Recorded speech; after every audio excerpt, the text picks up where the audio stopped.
Hello viewers, मेरे channel पे आपका स्वागत है। मैं हूं डॉक्टर पापिया बिगोनिया। इस यूट्यूब चैनल के ज़रिए मेरा उद्देश्य है कि आप सबसे मैं मेडिकल साइंसेज के बारे में लेटेस्ट और रिलेटिव इन्फॉर्मेशन शेयर करूं। मैं कोविड वैक्सीन के बारे में वीडियो सीरीज़ के ऊपर बात कर रही हूं।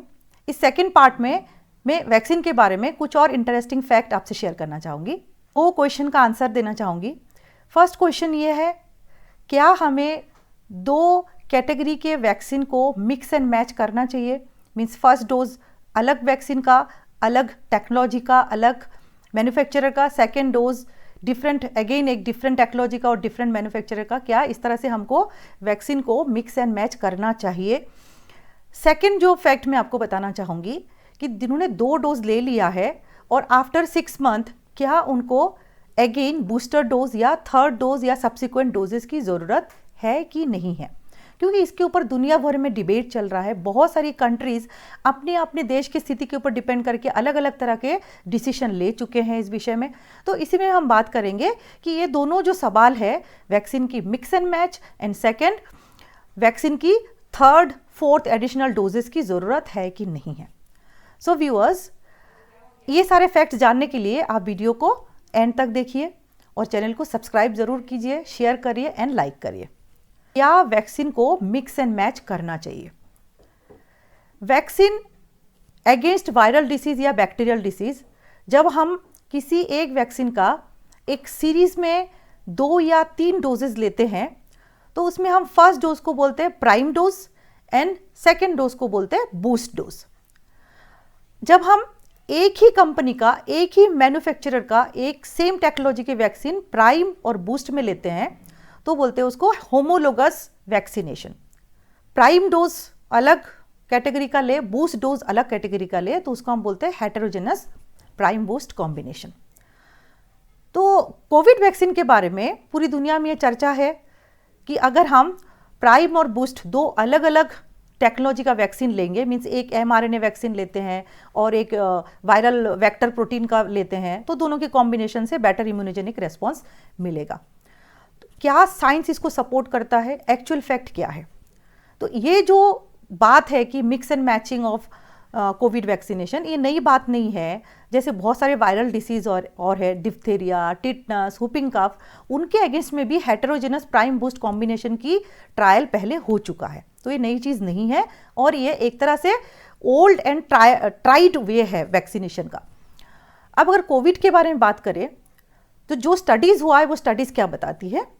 यूके में मोर देन 800 पर्सन में ट्रायल हो चुका है जिनको फर्स्ट डोज जो है वो ऑक्सफोर्ड एस्ट्राजेनेका का वैक्सीन लगा और सेकेंड डोज में उनको फाइजर का वैक्सीन लगा। को 2 अलग अलग मैन्युफैक्चरर का 2 अलग अलग टेक्नोलॉजी का वैक्सीन लगा। एक आपका ऑक्सफोर्ड एस्ट्राजेनेका का जो वायरल वेक्टर प्रोटीन वैक्सीन है और दूसरा फाइजर का जो कि mRNA वैक्सीन है। तो उसमें देखा गया है कि जिसमें मिक्स एंड मैच हुआ उसमें एंटीबॉडी लेवल ज़्यादा पाया गया और वेरिएंट के अगेंस्ट में उनके बॉडी में प्रोटेक्शन ज़्यादा था। स्पेन में भी सेम एक्सपेरिमेंट हुआ। फिलीपींस में बहुत लार्ज पॉपुलेशन के ऊपर ये टेस्ट हुआ। फिलीपींस में ज़्यादा जो वैक्सीनेशन हुआ वो चाइना मेड कोरोना वैक का हुआ। कोरोना वैक के साथ वो अदर वैक्सीन की मिक्स एंड मैच की ट्रायल उन्होंने किया है। सेम कनाडा में गवर्नमेंट ने वैक्सीन की शॉर्ट सप्लाई को ओवरकम करने के लिए गवर्नमेंट ने खुद ही अप्रूव्ड वे से लोगों को मिक्स एंड मैच वैक्सीनेशन दिया है। और जो स्पुतनिक वी जो रशिया में मैन्युफैक्चर हुआ, स्पुतनिक वी के साथ ऑक्सफोर्ड एस्ट्राजेनेका का again mix and match trial हुआ। ये सारे ट्रायल में यही रिजल्ट निकल के आया कि साइड इफेक्ट तो सेम ही होता है। जो सेम प्राइम बूस्ट में होता है वो हेटेरोजेनस प्राइम बूस्ट में भी सेम साइड इफेक्ट होता है। कोई सीवियर साइड इफेक्ट या एडिशनल साइड इफेक्ट नहीं आता and immunogenic response, antibody level better आता है, हाई आता है, ज़्यादा समय तक रिटेन करता है और वेरिएंट के अगेंस्ट में भी बेटर रिस्पॉन्स देता है। अब हम बात करें इंडिया की। इंडिया में यूपी में एक्सीडेंटली 20 लोगों को 2 अलग अलग कैटेगरी का वैक्सीन लग चुका है। पहले कोविशील्ड लगा, सेकेंड डोज कोवैक्सीन का लग गया।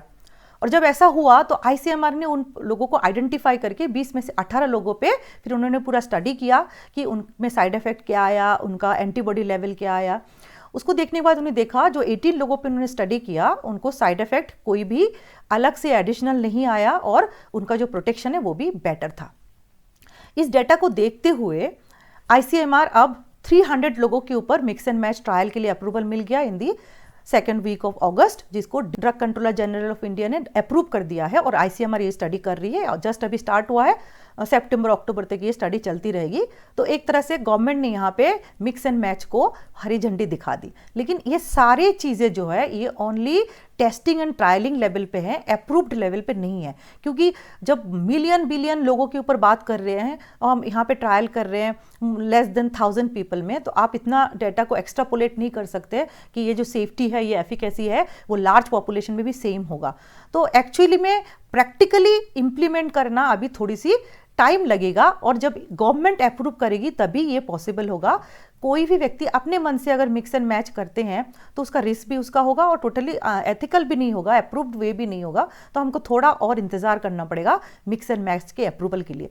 ऑब्वियसली ये काम का है और आगे जाके अप्रूव्ड होगा ना। अगर हम बात करते हैं सेकेंड क्वेश्चन का कि जिन लोगों ने फर्स्ट और सेकेंड डोज ले लिया है और उसके बाद 6 महीना निकल गया है, क्या उनको अब थर्ड डोज लेना चाहिए?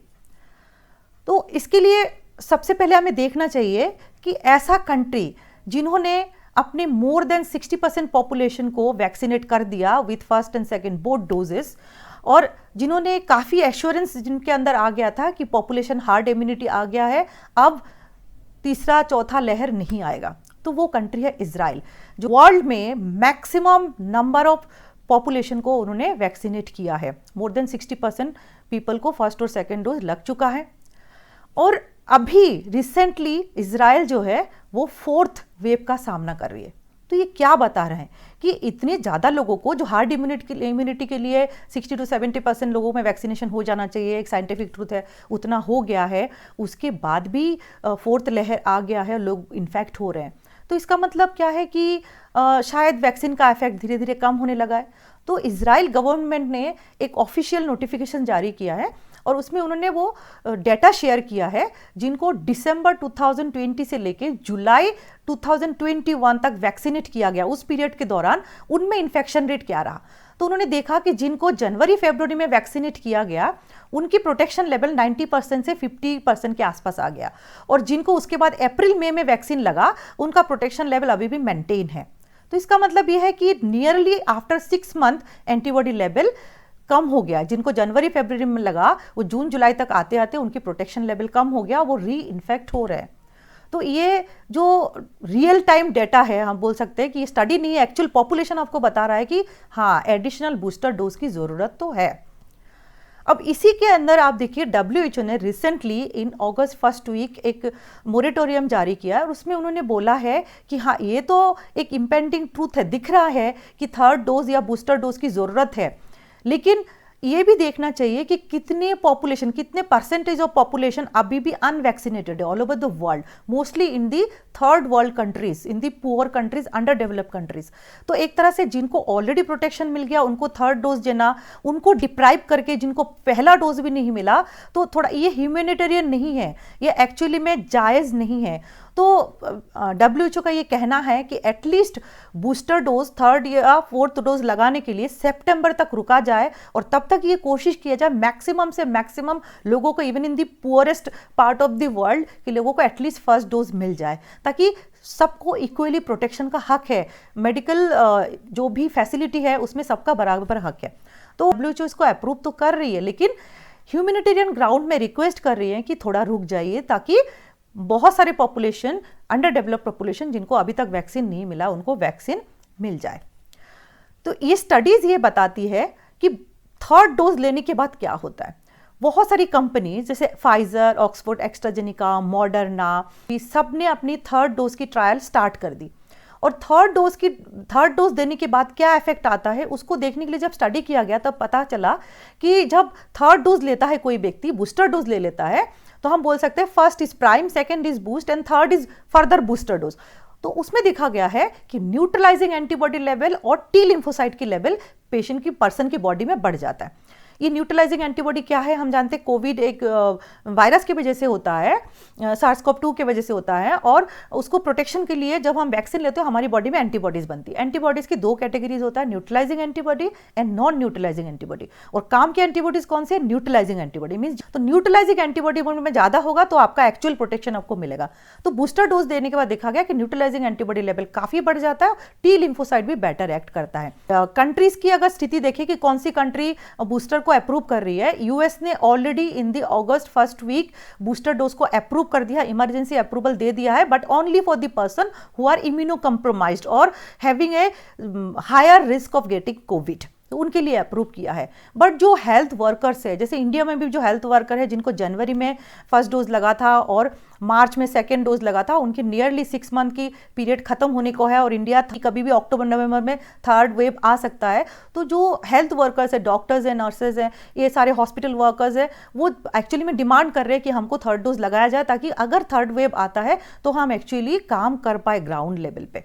तो Germany and Israel is planning for the implementation of booster dosing in their population, और ऑलरेडी चाइना ने, यूएई ने उसको अप्रूव कर दिया है बूस्टर डोज को। इन द एंड मैं ये बोलना चाहूँगी कि इन दोनों जो सिचुएशन है, mix and matching of vaccine and also the third and additional doses of vaccine, दोनों ही सिचुएशन को देखते हुए लग रहा है कि ज़रूरी है, करेंगे तो बेटर ही होगा, दोनों चीज़ फायदेमंद है। लेकिन अभी ये स्थिति है कि जब तक गवर्नमेंट अप्रूव ना करे, एक्चुअल स्टडी डेटा नहीं आए, गवर्नमेंट ऑफ इंडिया अप्रूव ना करे, तब तक कोई भी मिक्स एंड मैच अपने मन से ना करे। और सेकेंड थिंग, थर्ड और बूस्टर डोज लेना है तो मेरे पर्सनल व्यू ये है कि जो हेल्थ वर्कर्स है उनके लिए एटलीस्ट अप्रूव कर देना चाहिए, तो एक्चुअली थर्ड वेव अगर आता है तो वो ग्राउंड लेवल पे काम कर सके, और बाकी सबके लिए थोड़ा रुक के करना चाहिए। तो मैक्सिमम 60 से 70% पॉपुलेशन को एटलीस्ट फर्स्ट डोज मिल जाए, देन हम इंडिया में सोच सकते हैं कि हम जो पॉपुलेशन ऑलरेडी फुल्ली वैक्सीनेटेड है उनको थर्ड डोज दे सकते हैं। सो व्यूअर्स, अगर इस चैनल का कंटेंट आपको अच्छा लगे तो ज़रूर सब्सक्राइब करें चैनल को, मुझे सपोर्ट करें, वीडियो को शेयर करें अपनी फैमिली और फ्रेंड्स के साथ, ताकि इन्फॉर्मेशन ज़्यादा से ज़्यादा लोगों तक पहुँचे, और लाइक ज़रूर करें। Thank you so much.